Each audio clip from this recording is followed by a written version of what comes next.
struck fear into everybody's hearts. I just couldn't let go of her. A stalker, a victim, the story that changed the law. Hello? I thought I'd faint. I pass it every day, and it's there, and it reminds me of that evening. I've been telling him every day for a week. I am sick of telling him. Now you tell him. On the mantelpiece. Sorry.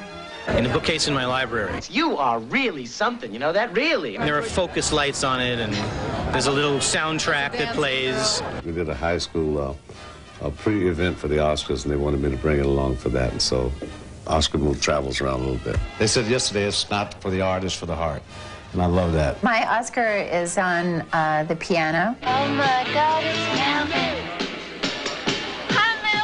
So I've taken about 1 million people's picture with it. That's the big thing. Right in front of my television set, so I can see it all the time. Too constrictive.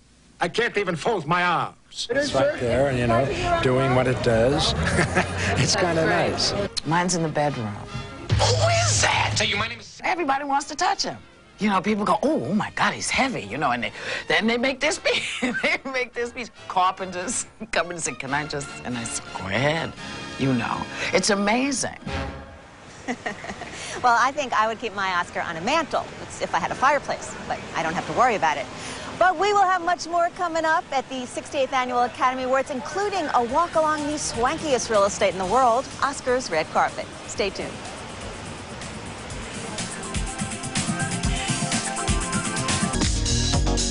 Strike a pose.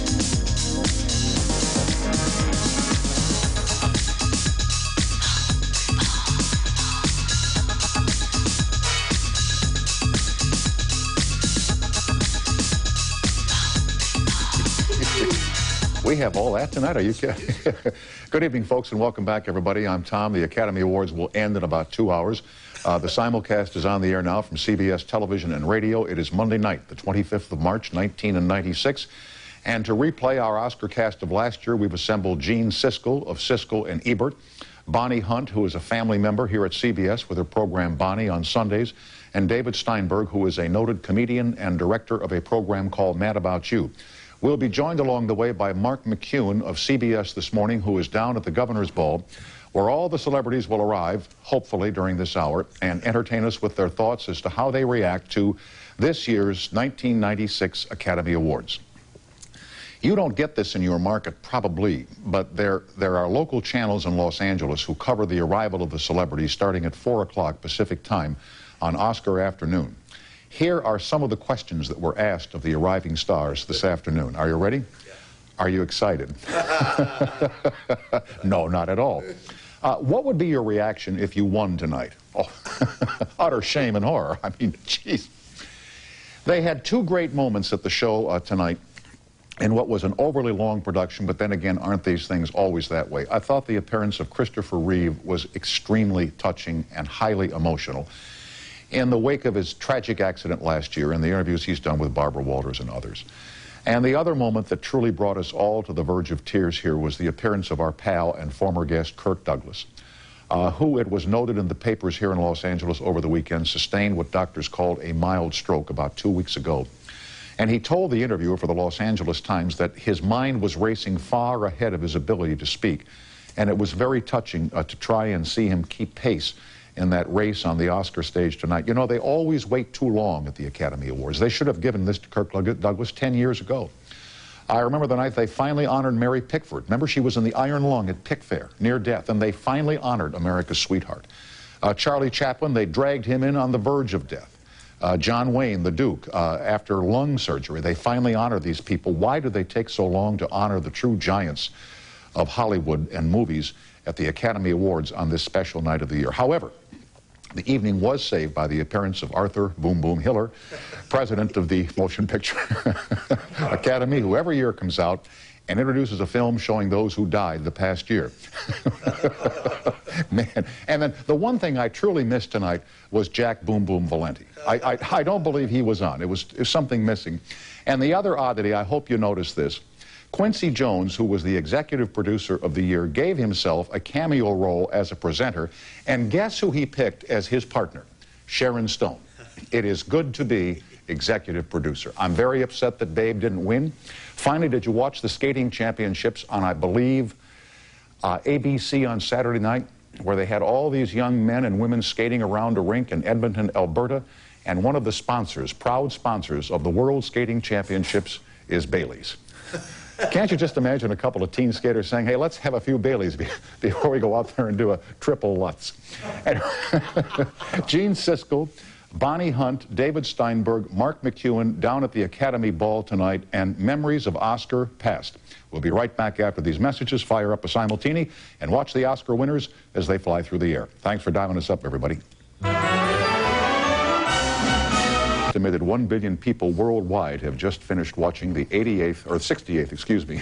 It just seemed like an annual Academy Awards telecast. Here at the Late Late Show, we have reassembled our panel of commentators for our second annual Late Late Show Oscar telecast. Joining us tonight are the noted film critic Gene Siskel, who, in addition to writing for the Chicago Tribune, co-hosts his enormously popular television program, which is now in its 20th year. Congratulations, sir. Thank you, Tom. And who was at the Dorothy Chandler Pavilion earlier this evening, meeting television people and radio people and motion picture people. Mostly motion picture Mostly motion picture people. This was not the Grammys or the whatever the radio awards are. Don't start it up, Eugene. Also joining us this evening is the motion picture and television star and producer Bonnie Hunt, whose program has recently returned to the CBS lineup on Sunday evenings at 8:30 p.m. following Sybil. And writer, director, and comedian David Steinberg, who I think is possibly the funniest man I know in my life. Ladies and gentlemen, welcome back. We had a terrific time here last year, and I hope that we can do justice to tonight's Oscar show. First of all, what did everybody think of the show?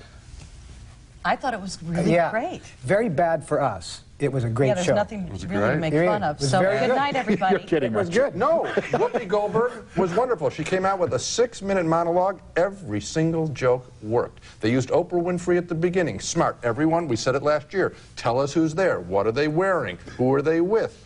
Get a sample of that from the best talk show queen in the world. But why would they open with the award for best costumes when they usually open with the award for best supporting actress, which people are used to having one of the top 4? Because they had those supermodels. They had all those models. That wasn't so bad. No, you know, when you want to see the outfits, and these people work so hard designing these things, and then they come out and you see a supermodel's face. You know, they're all, of course, starving. The guys were just not totally evolved. Just I know. on their way. And why do we think, this is interesting, here's our first subject for discussion. Okay. Why do we react one way to women models, and we're interested in them and they're celebrities, and then you hear the guy models, and they have the one name, and we kind of... You know why? Why? Because. That's just the way it is. Because guys should be playing baseball, not posing for pictures. I think we all know that. Thank you. Right. Just kidding. No, there's nothing wrong with the guy models.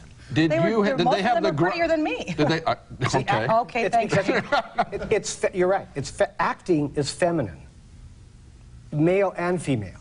But there isn't. Actors have to put on makeup, and they have to be very vain, right? So acting is. And they have to gesture. And they have to do things. Acting is very feminine. Well, wait a second. Look at who was honored tonight. Right about Kirk Douglas. The models are different. Kirk Douglas, macho man. Macho man. Chris Reeve looked spectacular and strong. Absolutely, he did. God bless him. But it's still, to me, it's still there's a. Nicolas Cage is any? No, not I'm not saying that that actors are effeminate.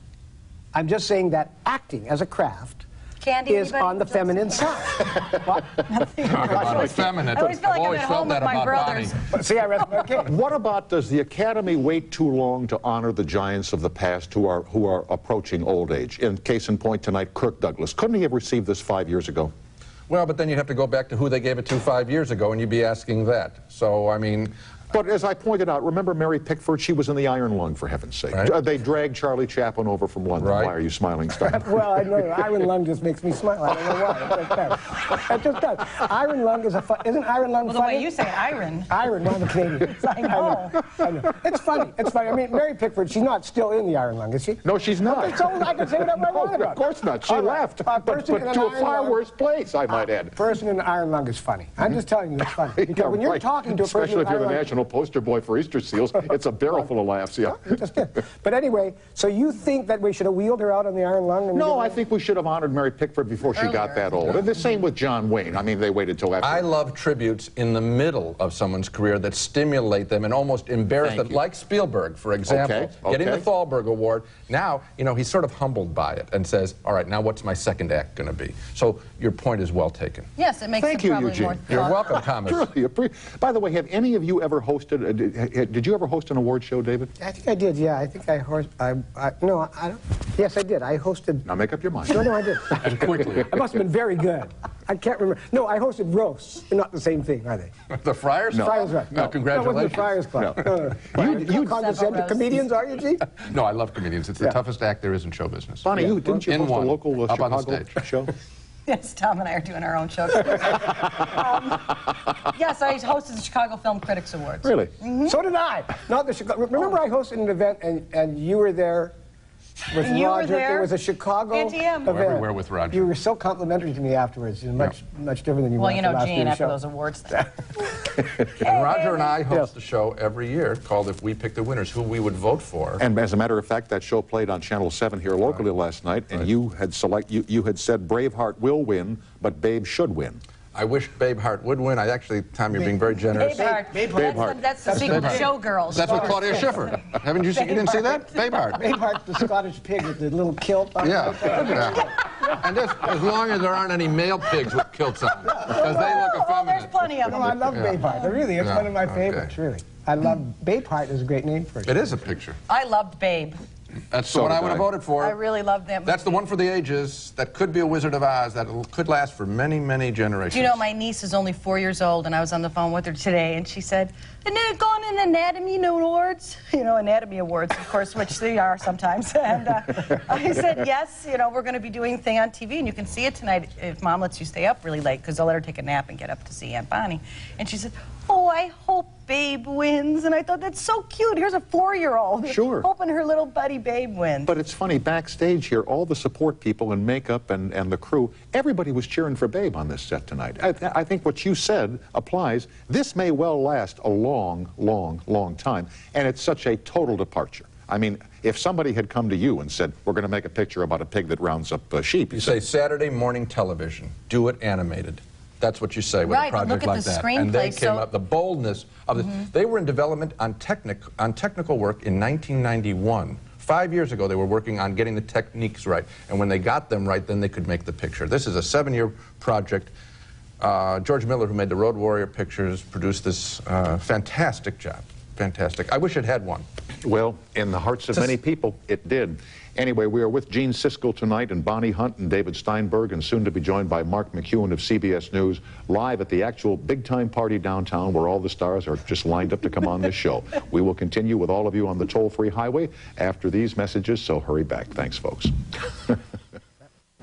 All of my friends, who you know who you are and I love you very much, and my parents and my family. And when you give me this award, you honor my father, Paul Sorvino, who has taught me everything I know about acting. I love you very much, Dad.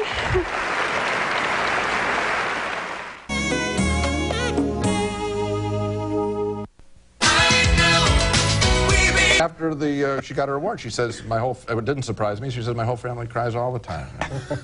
Well, then it's not as moving. What was it like backstage there tonight? It was a very nice, in-control, relaxed evening. Yeah. I mean, and that's, I think, the tone of the whole night. It was very calm, and I thought it was we had a lot of profiles in courage, if I can put a headline on the show. Courage of Kirk Douglas. Right. Courage of Christopher Reeve. Courage of Miep Guess, who saved the Diary of Anne Frank, and helped shelter the Frank family and went to the Gestapo to try and free them. So if you really are looking for a theme, but bravery. How about when the guy leaned over to the woman who found and saved the Diary of Anne Frank and said, you don't have to speak? Because before was the one that talked. Can I tell you why, Tom? She doesn't speak English very well. She came backstage. She doesn't. She worked through a Dutch translator for us in the press afterwards. So he was actually doing her a favor. Oh, I saw that guy. But to the country, it appeared as if John Blair, in the wake of the woman who went on and on and on, cut him some slack. Cut him some slack, Tom. Because you know what? I'm cutting him slack because you're telling me the Tom's, story, but I'm what saying... What Tom's saying is in watching it, you did want to hear from her. I felt the same way. Exactly, and I'm glad you told this story because it may make people who watch this realize that this guy wasn't being abrupt at all. But I heard she doesn't talk all the time. She's like Servino's dad.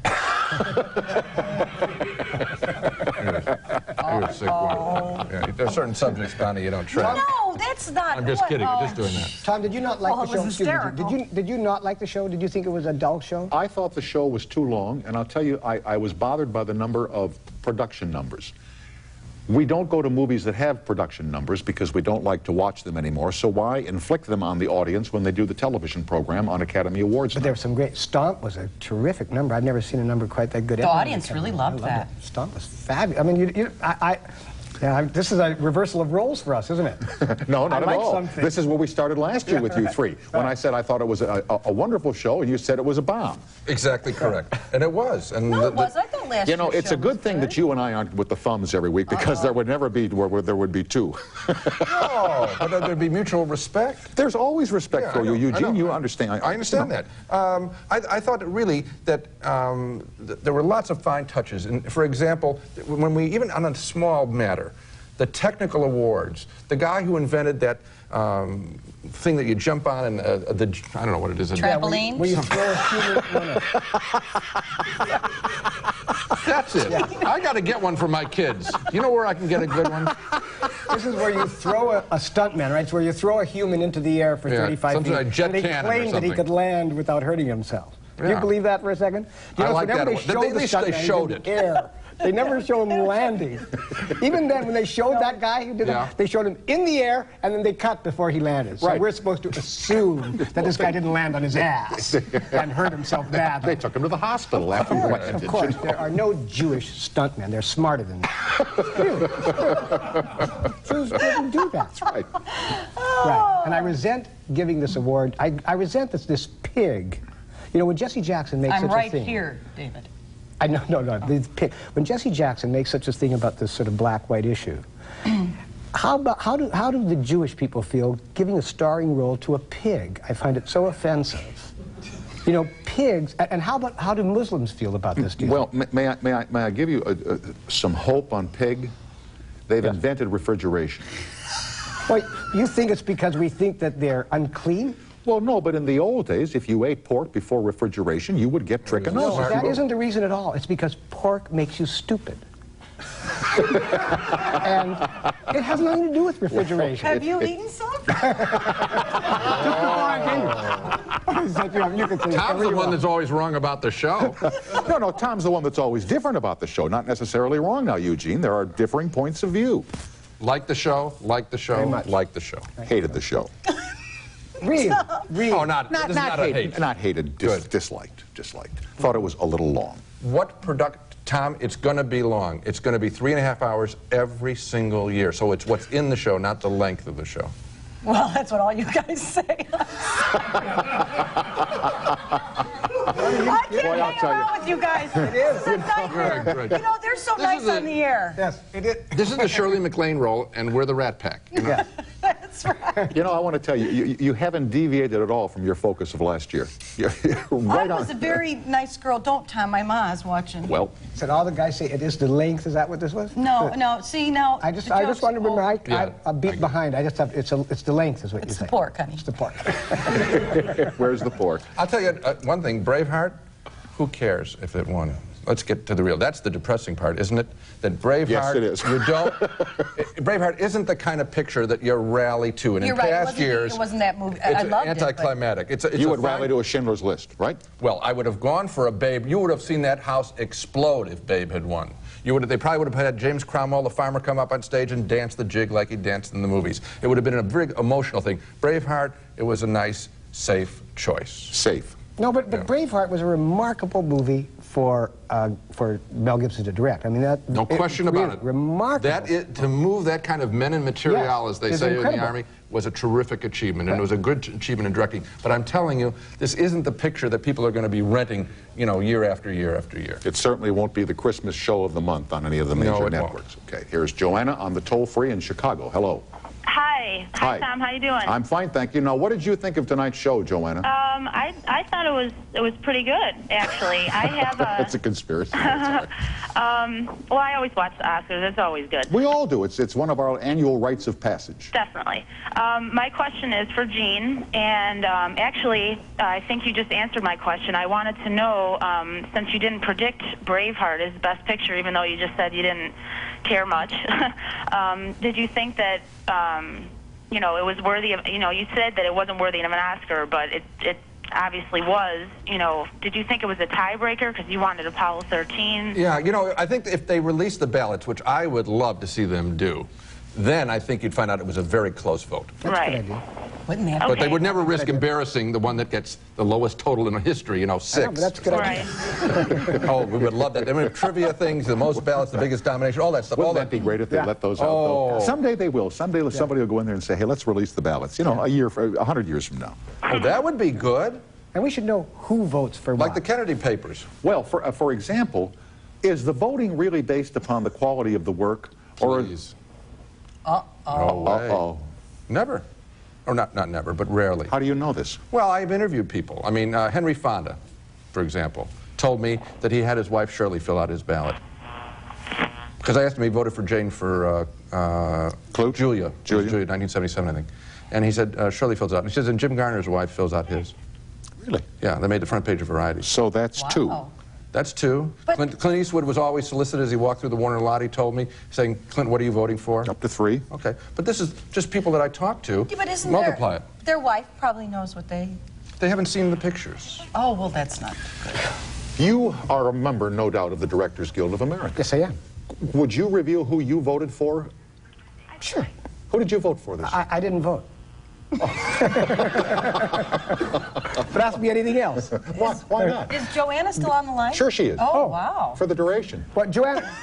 Is she the young one? Yes, she is. Well, you know, Joanna, I like Braveheart a lot more than Gene did, I think. I thought it was a terrific one. I like Babe, too. I thought it was wonderful. I saw it with my kids.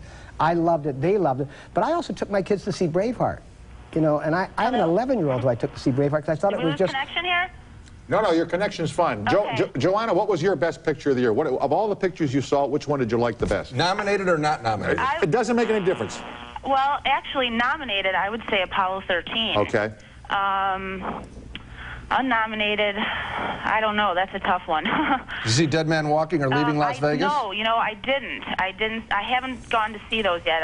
I actually was on my way in a couple days to see Mighty Aphrodite if I could find it playing anywhere. But that was my next choice to see. Yeah, it's so much better to see the films in the theater, if you can. I just think it changes when you're at home. Anyway, Joanna, I'm flattered you called, and thanks for watching our program. Thank you, Tom. Okay, we will continue here with Gene Siskel, with Bonnie Hunt, with David Steinberg. Is Mark McEwen in Los Angeles tonight? I hope so. Will we see him at all? We hope so. I see. I'm looking up at the old monitor in the sky, and I don't see any picture up there. I would hate to disappoint this crowd. You know, we went down there last year, and we don't want to miss this year. Okay, well, get busy on that remote camera, Kennedy. Okay, we'll be right back after these messages. What you probably don't know. Gene Siskel and with David Steinberg, and we want to take a look at the videotape now of the clothes that we're seeing tonight, and we'd like Bonnie Hunt to be our fashion commentator. Okay. How they looked as compared to last year. What did you think about the trend this year in women's clothing? I thought everybody looked very glamorous. I love it because I think about when I was a kid and watching the Academy Awards at home and seeing all the women. I thought Sharon Stone, she just does that. Oh, she just looked great. And Mira Sorvino, she looked beautiful. Emma Thompson looked particularly good. That's Armani that she wore. I figured as much. Uh-oh, well, there's Whoopi. I don't like this outfit. Do you? Anyone like it? I think it's a great outfit. I just said that to be a wise guy. No, that reminded me of Sister Act. Her This is Armani. He flew her to Milan and fitted her there. She picked it. Is that right? She told me all this. Flew her to Milan? Yep.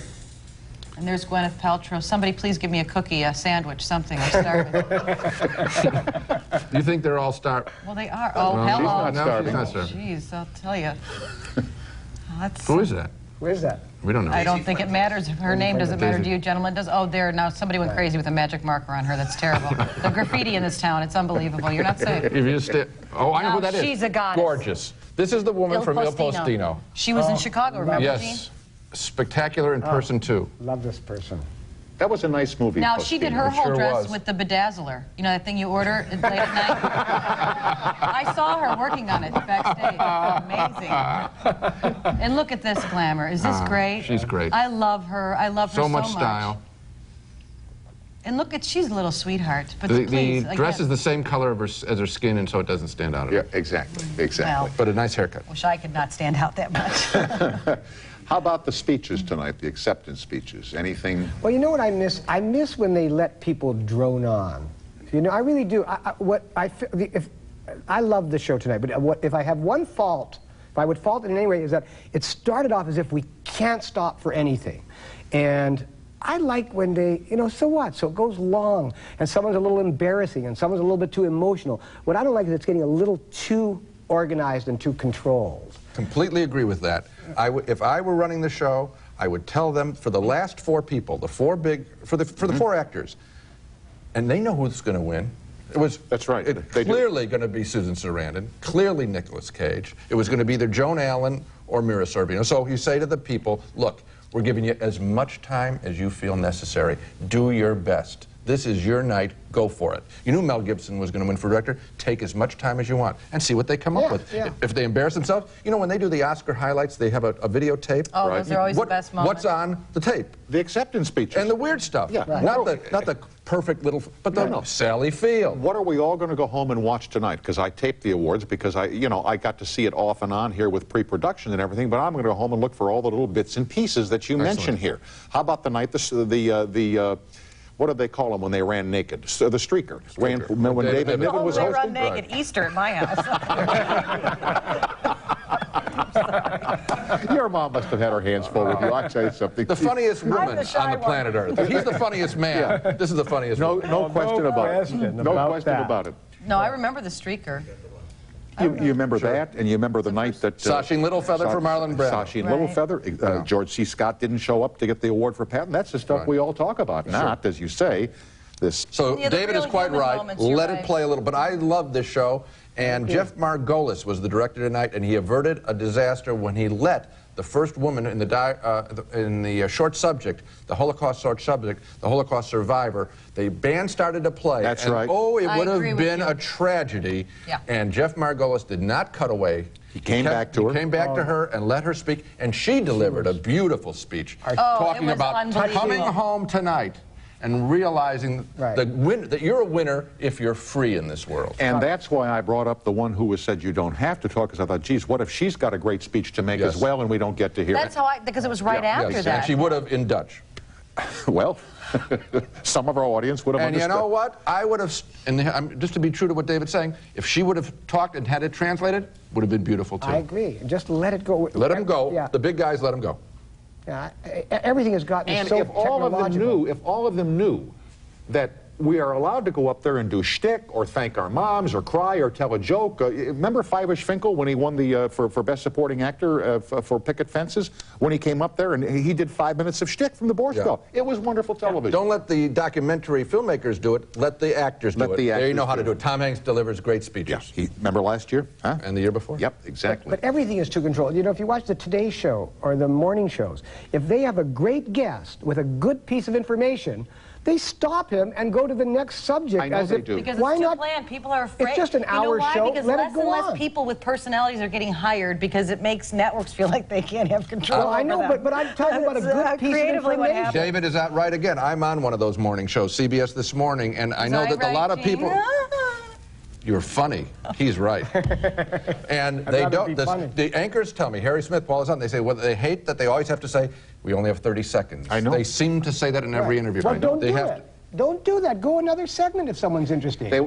Let me tell you what the problem is. The problem is, and I don't mean to be critical of producers here. No, producers have the feeling that the audience will not pay attention to a single topic for longer than 4.5 to 5 minutes, so they want to keep it moving. If you notice when you watch anything, they always tell you, never mind what's on now, here's what's coming next, next. Oh, you're right. I said that tonight when we were watching backstage.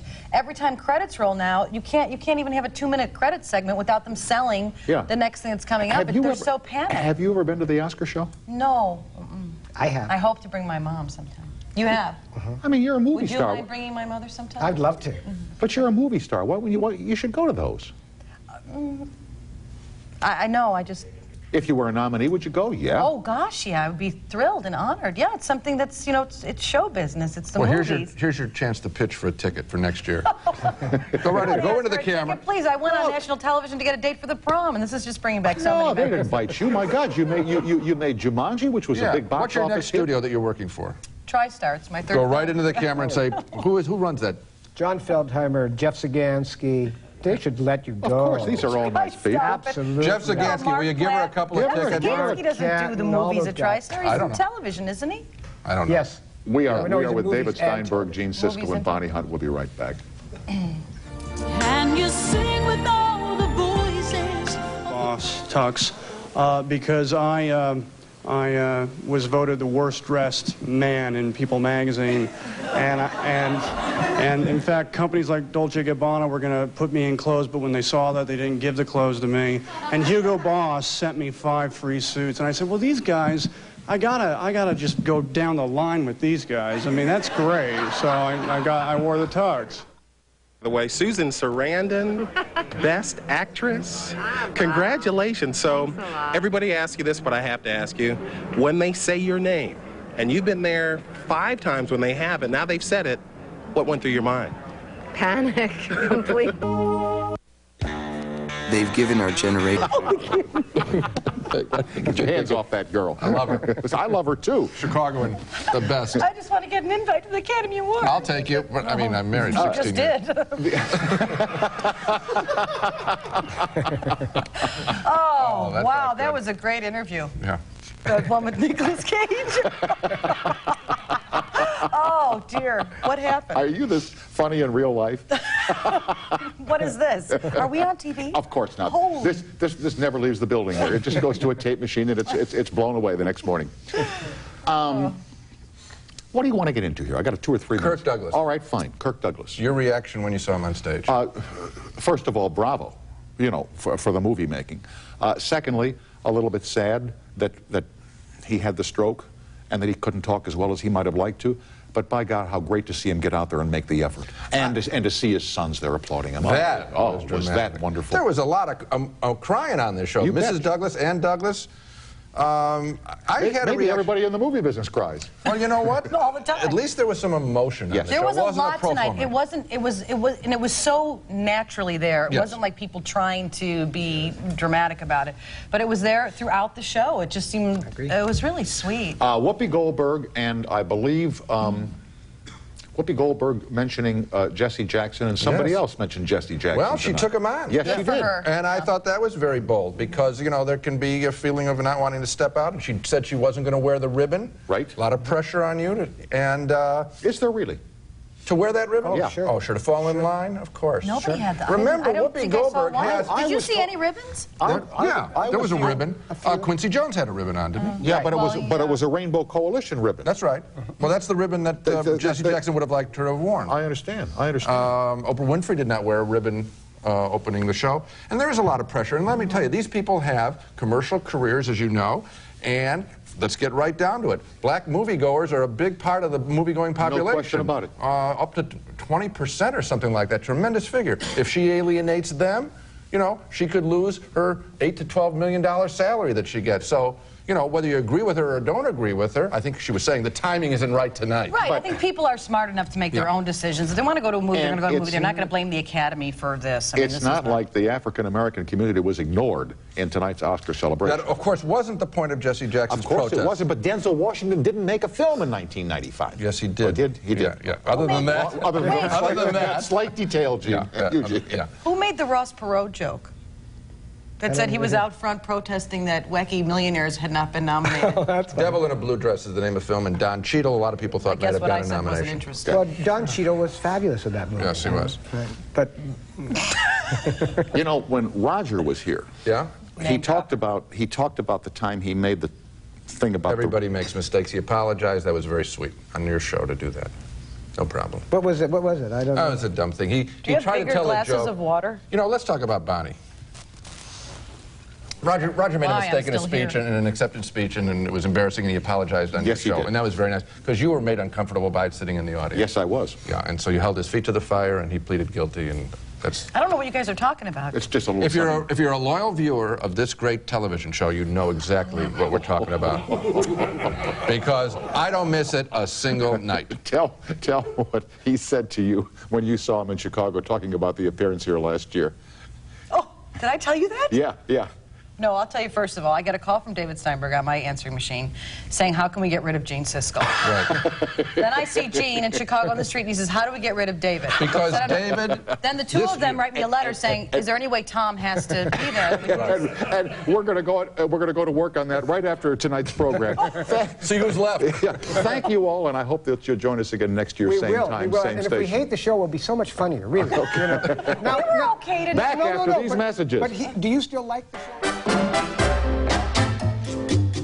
Camaraderie. There you go.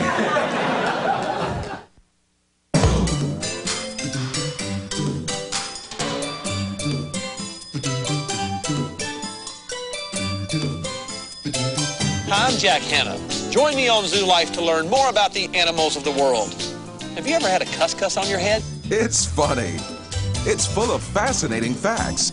It's Zoo Life with Jack Hanna, exclusively from Time Life. And your children are gonna love it, because they love animals. Zoo Life is a Just for Kids guided video tour to all sorts of animals. Animals they'll want to watch again. Doesn't she? You know what I mean? I didn't want to get started on you. Hell is real. I guess that's a good explanation. Whitewater prosecutor Kenneth Starrs